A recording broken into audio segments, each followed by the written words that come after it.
Hey, I'm Marcus of Cradle, and if you want to check out my 5 favorite parts of the production of my song All Strung Out, then keep on watching because that's exactly what we're going to walk through in this video.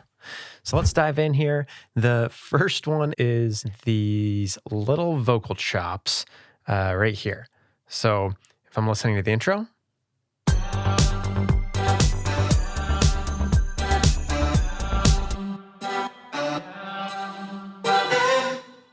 and the reasons I like these, one, vocal chops are just fun. They sound cool. And the other reason that I like these is that they add what's called prosody to the song. And prosody is just something that is, everything that you're doing in the song unifies around the idea or the message of the song. So the song is called All Strung Out. It's about holiday stress, expectations around holidays, and gift giving. And this vocal chop is taken from the words up and down from different parts of the song, and then pitched around and played with a bunch of effects. So the idea that the vocal chops are going up and down, just like, your feelings or emotions might be during those holidays or during those stressful times. I just really liked how that all tied together towards that main theme of the song. When we're looking at how I did that, we see a ton of effects. The first group of which are really just my normal vocal chain, and then it's adding some extra stuff after that. So if we're just listening to this one, we can hear it without those extra effects. Down, nap, down, nap, down, nap, down. And then we start to add in everything else here. Down, nap, down, nap, down, nap, down. And each of those are also pitched or tuned up here, just using transpose to fit it within the key of the song and just to give it more of that down and up feeling that we were talking about earlier. The next track, instead of just using audio itself, I took a vocal chop and put it into a sampler.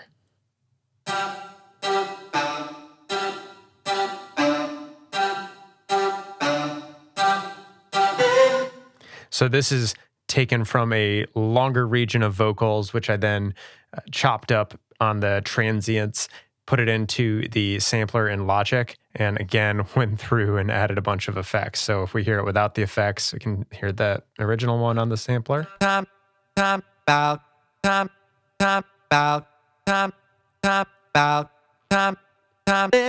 then starting to add everything.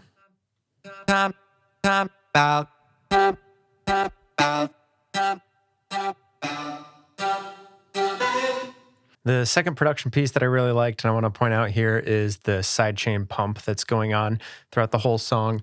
So pretty much all of the instruments, I think, except for one, are being sidechain compressed to a just 4 on the floor kick. So if we just go to the chorus here to hear that instrumental, I'll play it with the sidechain on and off.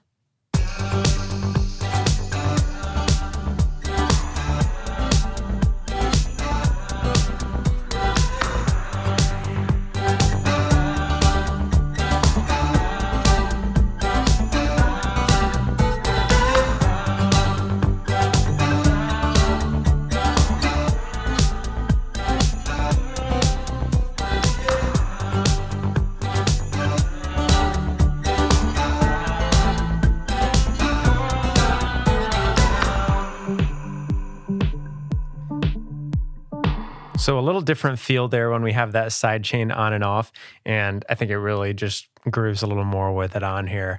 And I'm driving that sidechain on each of my individual buses that have the instruments I want to run through it. I have a compressor set up to have a sidechain to a kick that is just going 4 on the floor there, and that's what's driving the up to, I think it was like minus 10 dB we were seeing there on the compression.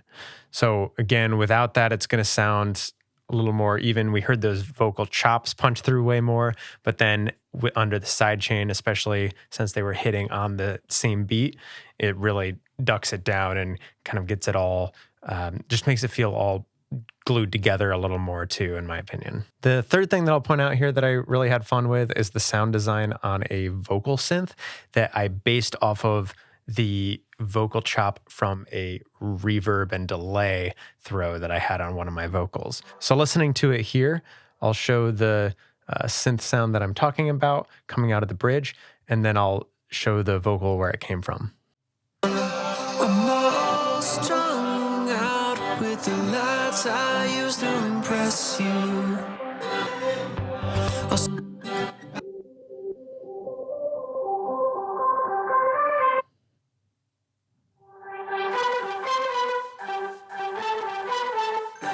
Houses lit with competition. I'm all strung out by new. So that vocal synth is coming from a verb builder track here that I have, or synth builder track here, that is from an individual vocal chop that I was running through delay and reverb. So just hearing that, this is bounced down.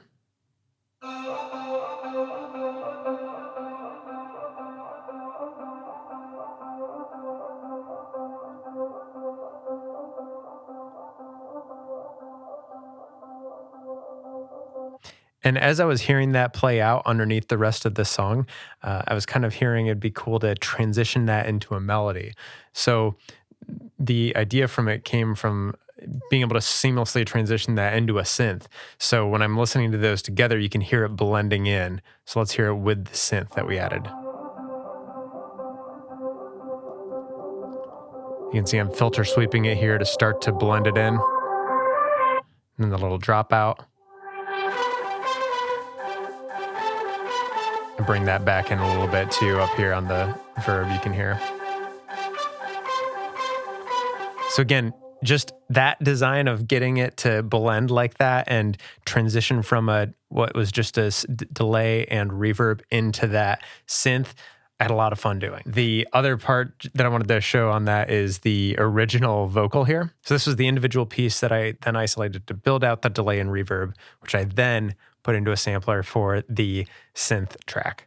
And then once we add that delay, flanger, and reverb,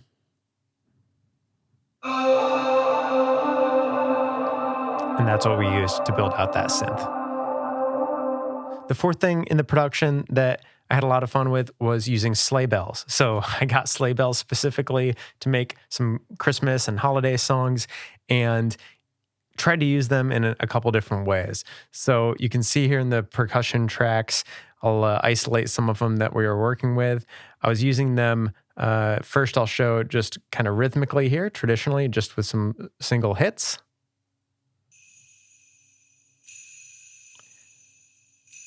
And then later on, you'll see where we start to use them as some risers here in the choruses and in between different sections. So that same, I was just using a individual hit on that sleigh bell, putting a lot of reverb on it, and then either reversing it or just playing it as is. Then the third way is just using it as a crash. So instead of a crash cymbal, having a jingle bell hit here, or sleigh bell hit. So that one's tucked away quite a bit. Go ahead and hear another instance of it. This one with a little extra effects on the delay and reverb there.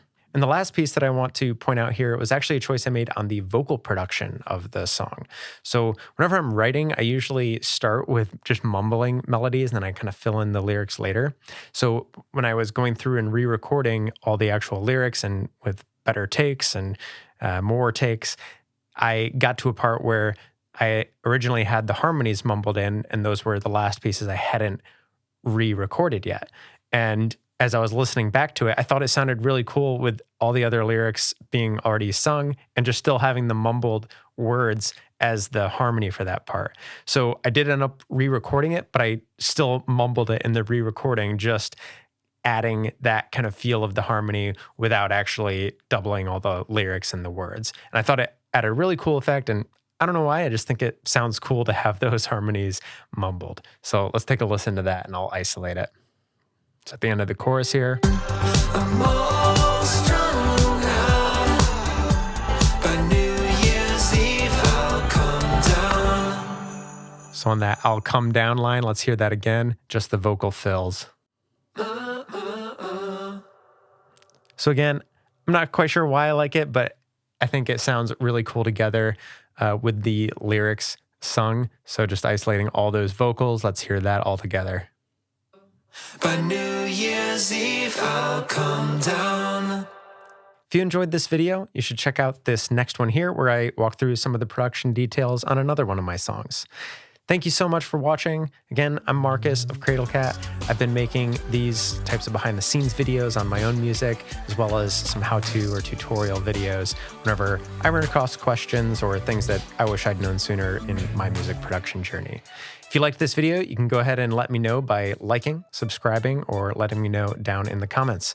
Thanks, and I hope to see you next time.